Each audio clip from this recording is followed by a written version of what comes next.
अंदर तेल डालें।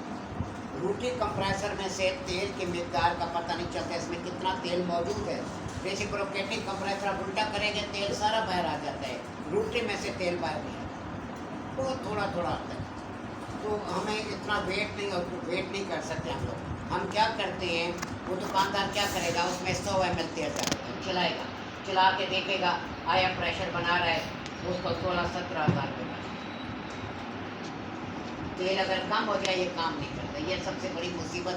ये मेरे साथ कई बार इस तरह हो चुका है, तेल कम हो जाए पंपिंग ही खत्म कर देती है। रेसिप्रोकेटिंग कंप्रेसर काम कर रहा होता है, ये काम ही नहीं करता। इसके अंदर हर रोटी कंप्रेसर जब भी लेना होता है ये बड़े तरीके से हम लोग लेते हैं, इसको इस तरह नहीं लेते हैं।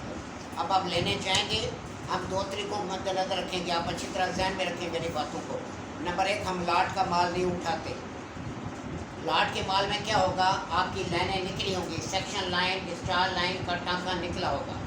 हम उठाते हैं स्क्रैप का माल। लेट हो जाए, कस्टमर रो रहा है, मैं कि उसे कहता हूँ जी कंप्रेसर नहीं, नया लगवाना है, नया अभी मैं लगा देता हूँ।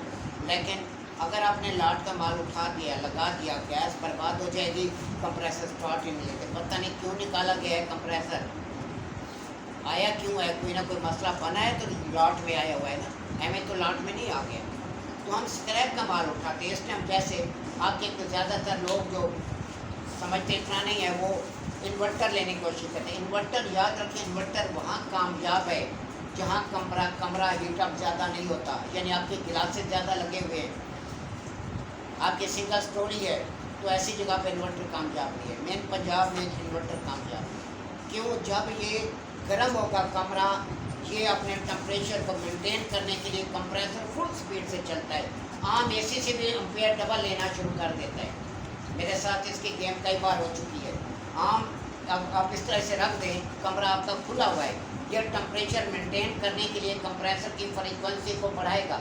अगर 1.5 टन का एसी है, 7.5-8 एम्पेयर पे आम एसी चल रहा होता है, ये 12-13 तक, तो मैंने इसे अपने आंखों के सामने देखा, 12-13 गया, मैंने बंद कर दिया। मैंने कहा ऐसा लोग गाड़ी उड़ा दे, दरवाज़ा बंद किया, कमरे का टेम्परेचर मेंटेन होना शुरू हो गया, ये एम्पेयर को ड्रॉप करेगा, वरना ये एम्पेयर को ड्रॉप नहीं करेगा किसी भी सूरत के अंदर।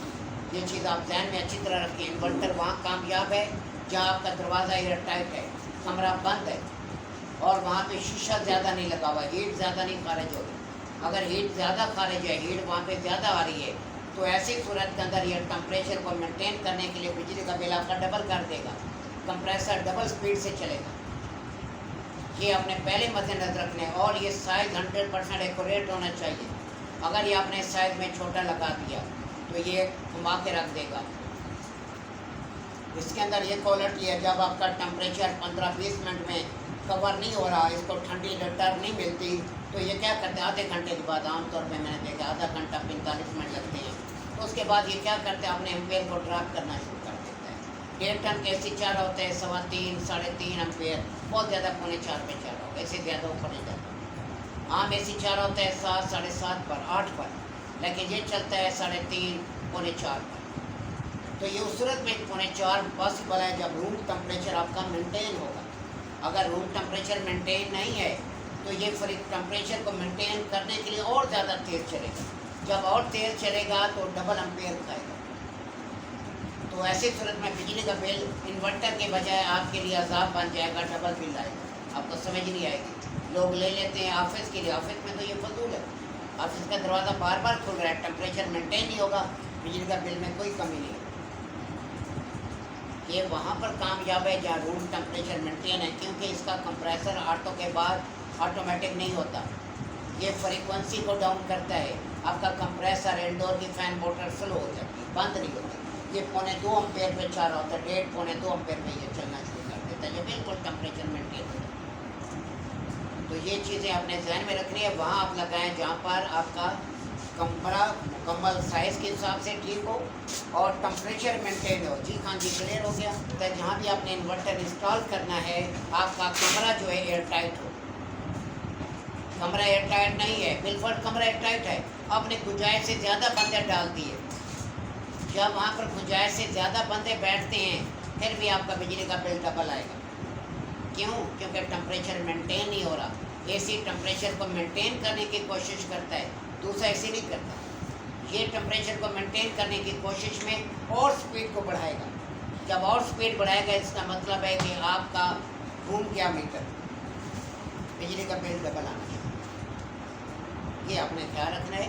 1.5 जब भी आपने इन्वर्टर लेना है T3 में लेना है, T1 किसी भी सूरत में नहीं लेना।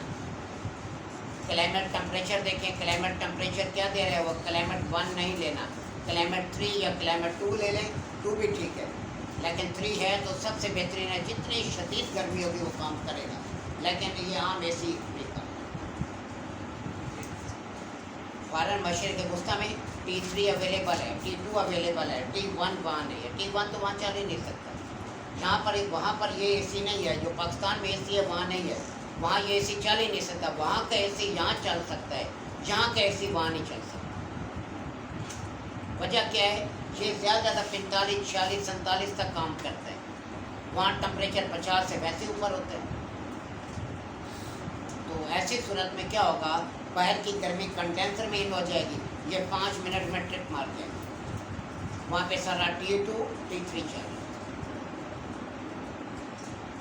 और वहाँ पर ये रोटरी कंप्रेसर भी नहीं है। रोटरी कंप्रेसर बहुत कम है, क्योंकि रोटरी कंप्रेसर की कूलिंग नहीं है, वहाँ पे हीटअप हो जाता है। वहाँ पे सारा रेसिप्रोकेटिंग कंप्रेसर है।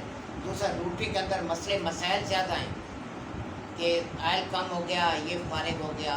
दूसरा, इसके अंदर हल्की सी बैक आ गई, ये काम करना छोड़ देता है। तो वहाँ पर रेसिप्रोकेटिंग कंप्रेसर है, सारा बैक आ जाए, कुछ भी हो जाए, वो बेचारा चलता ही रहता है। जी, किसी का क्वेश्चन क्या करो कि साउंड ही बता देती है। दूसरा, जो बैक वाला कंप्रेसर होता है, अपने एम्पेयर को इंक्रीज करना शुरू कर देता है, एम्पेयर बढ़ाना शुरू कर देगा। हमें पता चल जाता है उस्ताद फारिग है, आपको पूरा चलाने की कभी ज़रूरत नहीं होती। हमारा तजर्बे का फ़ायदा उठाएंगे, आपको भी